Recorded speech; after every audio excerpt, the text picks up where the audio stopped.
Good morning बच्चों। आज हम हिंदी सेकंड में विराम चिन्ह के बारे में जानेंगे। विराम चिन्ह क्या है? तो विराम चिन्ह क्या है कि कथन को स्पष्ट करने के, कथन के अर्थ को स्पष्ट करने के लिए, कथन अर्थात जो कुछ भी हम कहते हैं या लिखते हैं उस भाषा को, उस बात को स्पष्ट करने के लिए जिन चिन्हों का प्रयोग किया जाता है उन्हें विराम चिन्ह कहते हैं। बोलने वाला अथवा लिखने वाला जो भाव प्रकट करना चाहता है वही भाव सुनने वाले अथवा पढ़ने वाले के द्वारा ग्रहण किया जाए। इसके लिए कुछ अंश बोलने के पश्चात थोड़ा रुकते हैं। इस प्रकार विचारों के यथावत आदान प्रदान के लिए जो चिन्ह प्रयोग किए जाते हैं उन्हें विराम चिन्ह कहते हैं। हम इस प्रकार भी इसकी परिभाषा दे सकते हैं विराम चिन्ह की कि हिंदी भाषा को लिखते समय विश्राम या रुकने की प्रक्रिया को स्पष्ट करने के लिए जिन चिन्हों का प्रयोग किया जाता है उन्हें विराम चिन्ह कहते हैं। जैसे रुको मत जाओ, रुको के आगे इसमें चिन्ह दिया गया है। ठीक है, अब ये चिन्ह कौन से हैं ये आपको इसके अंतर्गत, इस पाठ के अंतर्गत पढ़ाए जाएंगे। रुको मत जाओ, तो ये दोनों चिन्ह जो हैं इस वाक्य में जो शब्द एक से ही हैं, दोनों शब्द एक से ही हैं, रुको मत जाओ, किंतु अर्थ में अंतर है।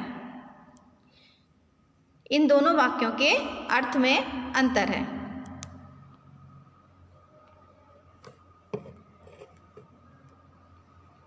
अर्थ का यह अंतर केवल एक विराम चिन्ह के प्रयोग से के कारण आ गया है। इस प्रकार हम समझ सकते हैं कि भाषा में विराम चिन्ह का कितना महत्व है। इन दोनों शब्दों में, वाक्यों में विराम चिन्ह अलग अलग जगह पर लगाए गए हैं। रुको मत जाओ, इसका अर्थ हो गया, रुको के बाद अगर हमने विराम चिन्ह लगाया तो इसका अर्थ है रुको मत जाओ, रुक जाओ, जाओ नहीं। और रुको मत के आगे अगर हमने विराम चिन्ह लगाया तो इसका अर्थ है रुको मत, तुम रुको नहीं, तुम जाओ। तो इधर दोनों वाक्य बिल्कुल समान हैं, एक जैसे हैं, परंतु इन दोनों वाक्यों का अर्थ अलग अलग है। यही इस वाक्य जो विराम चिन्ह है इनकी विशेषता है। अब प्रमुख विराम चिन्ह कौन कौन से होते हैं? प्रमुख विराम चिन्ह हिंदी में प्रयुक्त होने वाले निम्नलिखित विराम चिन्ह हैं। पूर्ण विराम, इसको इंग्लिश में फुल स्टॉप बोलते हैं। पूर्ण विराम, फुल स्टॉप, अल्प विराम, कॉमा, अर्ध विराम, सेमीकोलन, प्रश्न सूचक चिन्ह, मार्क ऑफ इंटरोगेशन, विस्मयादि सूचक चिन्ह, मार्क ऑफ एक्सक्लेमेशन, उद्धरण चिन्ह, इन्वर्टेड कॉमा। इन्वर्टेड उद्धरण चिन्ह दो प्रकार के होते हैं, एक गहरा उद्धरण चिन्ह और दोहरा उद्धरण चिन्ह। सातवां है योजक चिन्ह, हाइफन। आठवां है निर्देशक चिन्ह, डैश। और नौवां है लाघव चिन्ह। तो ये 9 प्रकार के चिन्ह हिंदी भाषा में प्रयोग किए जाते हैं। अब इनके बारे में जानते हैं। पूर्ण विराम, पूर्ण विराम अर्थात फुल स्टॉप। पूर्ण विराम क्या है? पूर्ण विराम का अर्थ है पूरी तरह रुकना। ठीक है, सामान्यतः जहाँ वाक्य की गति अंतिम रूप ले, जहाँ वाक्य समाप्त होने वाला हो वहाँ पर पूर्ण विराम का प्रयोग किया जाता है।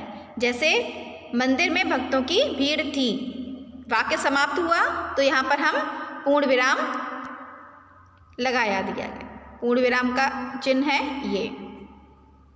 ठीक है, दूसरा है अल्प विराम। अल्प विराम क्या? अल्प विराम चिन्ह का प्रयोग उन स्थानों पर होता है जहाँ पर बात पूरी नहीं होती किंतु बात को स्पष्ट करने के लिए थोड़ा रुकना आवश्यक होता है। बात स्पष्ट हो जाए इसके लिए हमें थोड़ा रुकना पड़ता है, इसको अल्प विराम कहते हैं। अल्प विराम अर्थात कोमा। अल्प विराम का चिन्ह है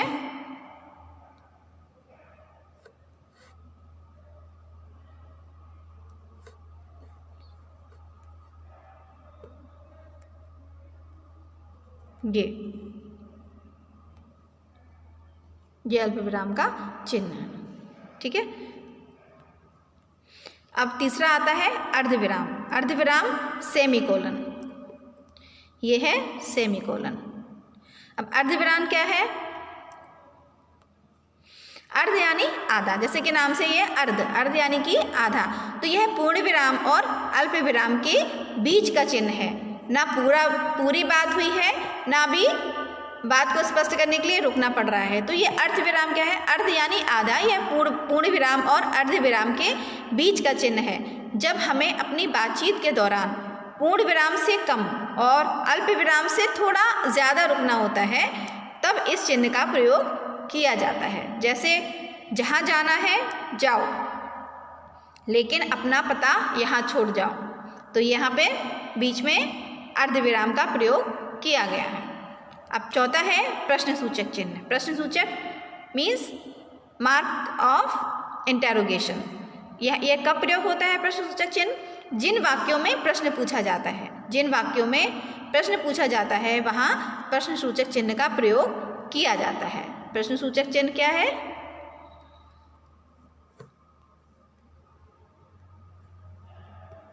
ये है प्रश्नसूचक चिन्ह।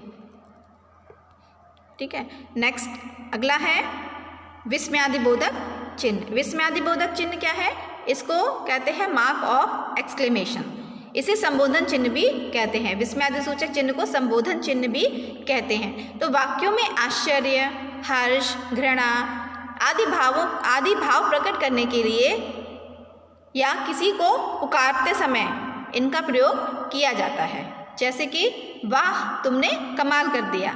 वाह मतलब ये प्रसन्नता, हर्ष जाहिर की जा रही है। तो यहाँ पर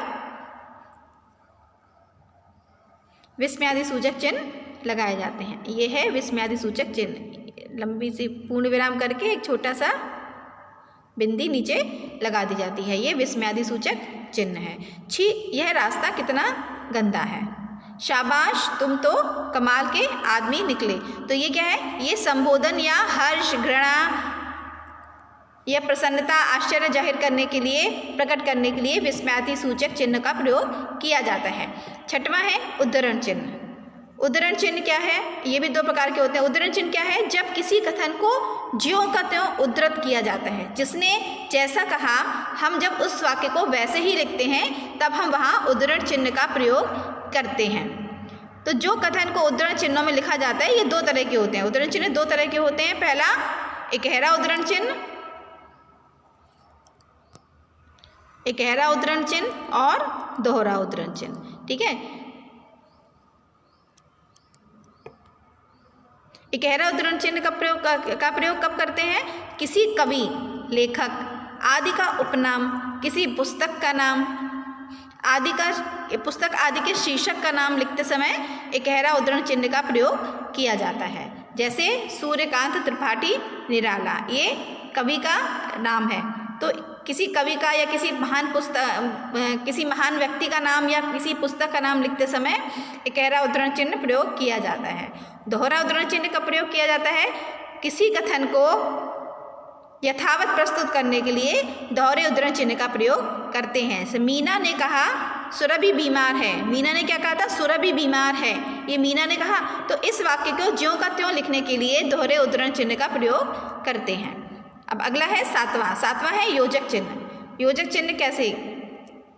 चिन्ह कैसा दिखता है? ये है योजक चिन्ह। ठीक है, शब्द युग्मों में योजक चिन्ह का प्रयोग किया जाता है।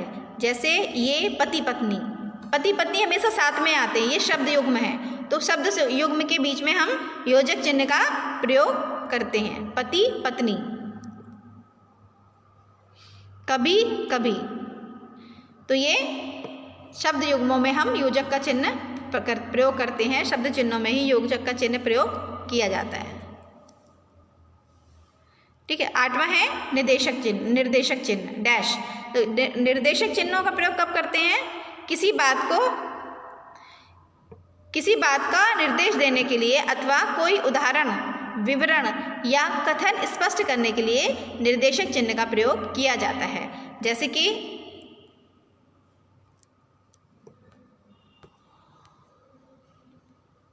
उन्नति के लिए आवश्यक है दृढ़ संकल्प, कठिन परिश्रम और अनुशासन। तो ये निर्देश दे रहे हैं उन्नति के लिए आवश्यक है। क्या आवश्यक है? निर्देश दिए हैं कि दृढ़ संकल्प, परिश्रम और अनुशासन। पंडित जवाहरलाल नेहरू ने कहा था, क्या कहा था? कि आराम हराम है। ये निर्देश दिए गए हैं उनके अनुसार। तो इधर पर निर्देशक चिन्ह का प्रयोग किया जाता है। इसको अंग्रेजी में हम डैश भी कहते हैं। 9वां और आखिरी है लाघव चिन्ह। लाघव चिन्ह का प्रयोग कब करते हैं? लाघव चिन्ह होता है एक छोटा सा गोला, ये लाघव चिन्ह है। ठीक है, लाघव चिन्ह का प्रयोग शब्द को संक्षिप्त बनाने के लिए किया जाता है।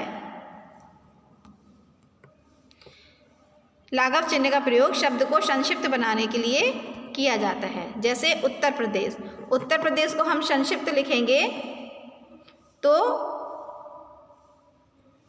ये ऐसे लिखेंगे, ये है लाघव चिन्ह, छोटा सा गोला, ऊ के आगे छोटा गोला लगा के, प्रा के आगे छोटा गोला लगा के उत्तर प्रदेश।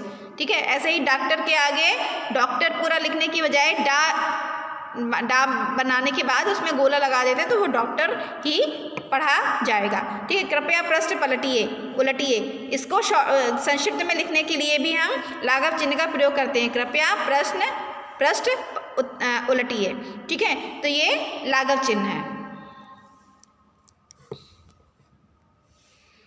तो इन चिन्हों के प्रयोग से हम वाक्य को पूर्णतः समझा सकते हैं सामने वाले व्यक्ति को। ठीक है, हिंदी में प्रयोग होने वाले प्रमुख विराम चिन्ह एक बार और आपको दोहरा देते हैं। प्रमुख विराम चिन्ह है पूर्ण विराम, अल्प विराम, अर्ध विराम, प्रश्न सूचक, विस्मयादि सूचक, उद्धरण चिन्ह, योजक चिन्ह, निर्देशक चिन्ह और लाघव चिन्ह।